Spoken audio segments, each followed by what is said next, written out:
नवरात्रि के तीसरे दिन माँ चंद्रघंटा को हमारा प्रणाम। आइए हम जाने इस वीडियो में माँ दुर्गा के 9 रूपों में तीसरे स्वरूप माँ चंद्रघंटा के बारे में। शिव पुराण के अनुसार माँ चंद्रघंटा भगवान शिव के रूप में चंद्रशेखर की शक्ति है। कई वर्षों तक तपस्या करने के बाद पार्वती ने भगवान शिव से विवाह किया। शादी के बाद हर महिला की एक नई जिंदगी शुरू होती है। जब पार्वती शिव के घर में प्रवेश की तो उनका तहे दिल से स्वागत किया गया।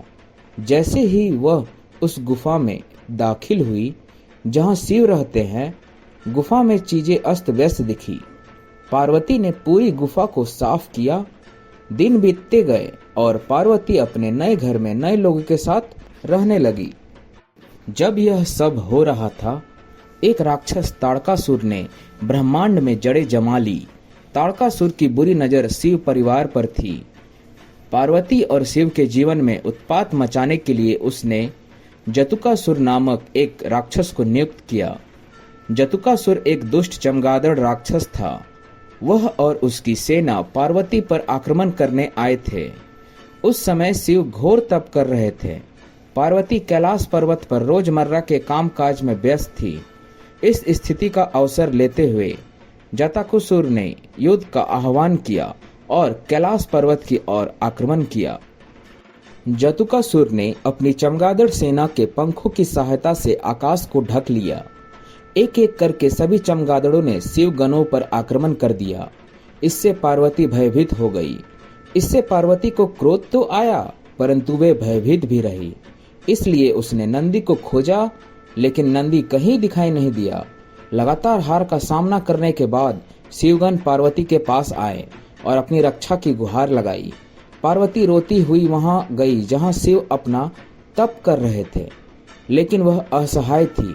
शिव अपना तप छोड़ने में असमर्थ थे, लेकिन उन्होंने पार्वती को आंतरिक रूप से सशक्त बनाया और उन्हें इस स्थिति से लड़ने के लिए कहा।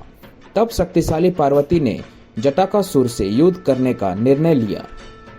पार्वती अंधेरे में बाहर चली गई और उन्हें ठीक से दिखाई नहीं दे रहा था।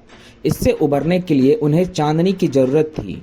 पार्वती ने चंद्रदेव से उन्हें बचाने में मदद करने की प्रार्थना की। चंद्रदेव ने रणभूमि को प्रकाशित कर दिया।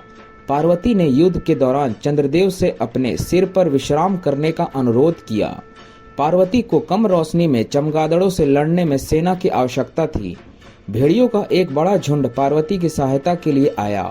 भेड़ियों ने चमगादड़ों पर हमला किया, पर कोई असर न पड़ने पर पार्वती युद्ध के मैदान में एक घंटा लेकर आई और उसे जोर से बजाया, जिससे चमगादड़ उड़ गए। लेकिन भेड़ियों में से एक ने जटाकुसुर पर छलांग लगा दी। जमीन पर गिरने पर वह गुर्राने लगा। तब पार्वती ने उसके सिर पर घंटे से प्रहार किया। तलवार से उसके पंख काट दिए और अंत में उसे मारने के लिए उसकी छाती में तलवार डाल दी।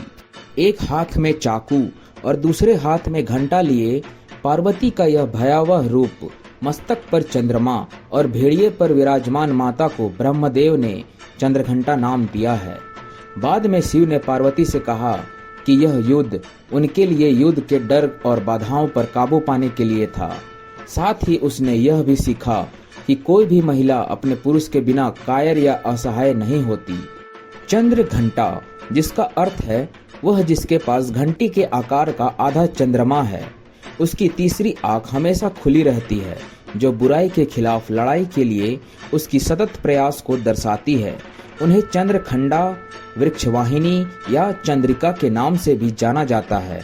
ऐसा माना जाता है कि वह अपनी कृपा, बहादुरी और साहस से लोगों को पुरस्कृत करती है। इनकी कृपा से भक्तों के सभी पाप, कष्ट, शारीरिक कष्ट, मानसिक क्लेश और प्रेत बाधाएं नष्ट हो जाती है।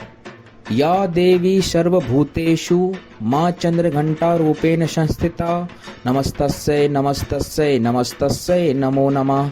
अर्थ: हे माँ, सर्वत्र विराजमान और चंद्रघंटा के रूप में प्रसिद्ध अम्बे, आपको मेरा बार बार प्रणाम है, या मैं आपको बारंबार प्रणाम करता हूँ। हे माँ, मुझे सब पापों से मुक्ति प्रदान करे। आइए हम सब मिलकर इस पावन नवरात्रि में माँ दुर्गा के 9 रूपों में तीसरे स्वरूप माँ चंद्रघंटा की पूजा अर्चना करके माँ का आशीर्वाद पाएं।